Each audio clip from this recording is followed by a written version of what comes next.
Hi, Ashley here, and thank you for joining me again. Today, I'd like to just kind of riff with you on my thoughts about sexualities. Now, I know this particular channel is geared toward mixed orientation marriages and that experience and whatever that is, which can look like many different things, right? And when I talk about those, especially because of my own personal experience, I'm talking about a straight spouse and a gay spouse. But I completely understand, and even from personal experience, that sexuality can't be put in just two boxes. Or three, the straight, the gay, the bisexual. There's a lot more to it. There's an entire spectrum. It's 2019, and so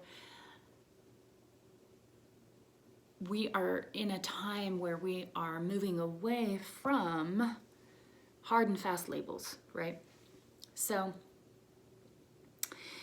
sexual fluidity. Are we all sexually fluid? Who knows? That's not what I'm here to tell you or to talk about, because I'm not an expert. I can just talk from personal experience. So about maybe 5 or 6 years after my divorce from my gay husband, and I guess I'll always specify gay husband, because if you were to stumble upon this channel and just choose a random video, and watch me for the first time, you won't know if I've been married multiple times and have straight ex-husbands, but I don't. I just have the one ex-husband who's gay. But I'll just specify it anyway. So about 5 or 6 years after my divorce, I had come into my own sexuality just being a sexual creature. We all are. But that part of myself during my marriage, I had to kind of shove into the back of my own closet.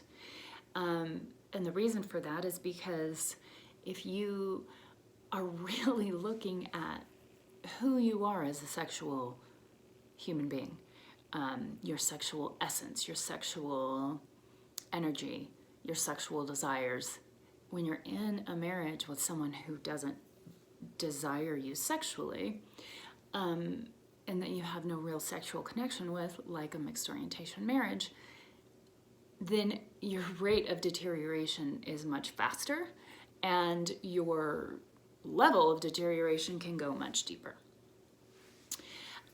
So, one of my coping mechanisms was to just look at the things that I wanted sexually and with intimacy as little as possible. It's really sad. We were married for 13 years. And my religious programming helped with that, which I talk about in other videos. So I keep starting this sentence and then adding all these caveats, but 5 or 6 years after my divorce, after exploring my sexuality and sowing some wild oats, I decided I wanted to try intimacy with a woman. And when friends, and because I talk about my sexuality openly, especially with my close friends, they would ask, why? What's that about? And I would just say, the feminine sexual energy that I have found within myself is so intoxicating that I just want to see what it would be like to, for lack of a better word, compound that with an experience with another woman. Well, one night with a very close friend, I had a sexual experience. And it didn't make anything weird. Our friendship is just as solid and great as it was before that sexual encounter happened between the two of us. And also, I really enjoyed it. And so I decided, after some dating experiences, and I mean dating experiences where I had a relationship here, an extended dating situation that wasn't necessarily a relationship, a couple of those, and then a bunch of first and second dates that were just total bullshit. With men, I changed my gender preferences to women. And I ended up dating the woman that I had the one and only date with from Tinder for 9 months. And I kept telling myself from the start, if this ever starts to feel inauthentic, then I won't do it anymore. I'll end it, whatever. Well, when it did end, it was fairly mutual.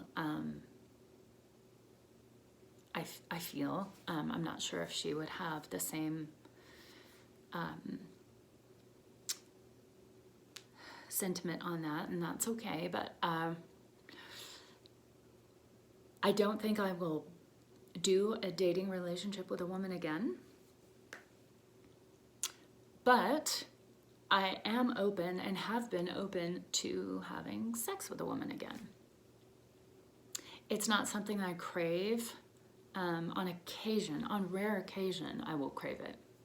But I generally speaking, crave sexual experiences and intimacy with men.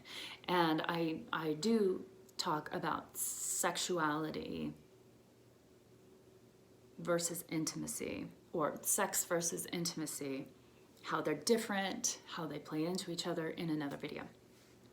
But just to touch on it, intimacy is the connectedness, and that can happen within a sexual situation or outside of a sexual situation, you know. So, for example, when I was married to the gay husband, if I was doing the dishes, if he were to come up behind me and just kind of lovingly and affectionately put his arms around me, you know, it would have repelled me, because we didn't have that kind of intimate connection to where even something like that would have been enjoyable, welcome even. But like, there were times in public when we would be out to dinner and walking up to the restaurant, and he would grab my hand or I would grab his, and I would just think, why are we doing this? This isn't real. Yeah. So that type of intimacy, or the type of intimacy where it's a conversation and you can feel whatever you're talking about. It's not necessarily a deep topic, but you feel that connectedness and it's palpable. So let me get back on track here. So sex versus intimacy. I mostly crave sex and intimacy with a man. I definitely crave, as far as relationship aspects, any of that with only a man. But if it's just a raw, basic sexual thing, and just for fun with a woman, sure, I'm game. But the long-term stuff, a man. Now, having said all of that, it is possible for a very straight person and a very gay person who are definitely fit in those two categories to be in a situation that isn't going to work? Is there someone who maybe identifies mostly as this to be in a relationship, who identifies, sexually speaking, mostly or somewhere in the middle, and it be successful? Absolutely. And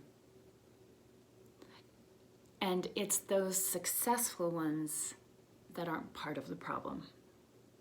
It's the ones that aren't successful that are a problem, that are causing the deterioration, that are causing the depression, that are causing the myriad of emotional and mental health issues that mixed orientation marriages or relationships come with.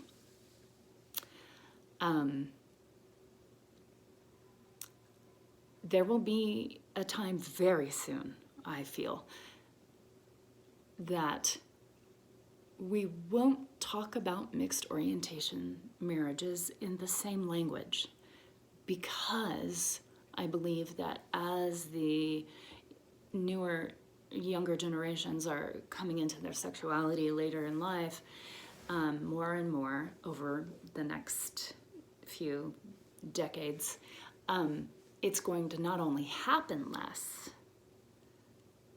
because you will know what your sexuality is if you are really straight, really gay, but also because in another school of thought, people who are open about being sexually fluid, whether or not they put themselves in a pansexual box or a bisexual box or just no box at all, and yes, I do completely get the double entendre of box here.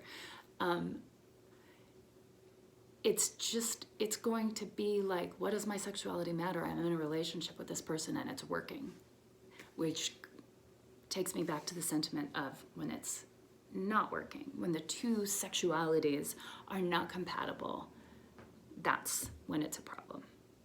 And again, it's not just about the sex. It's not just about the plumbing. It's about the ability to connect on that intimate, romantic, sexual, passionate level.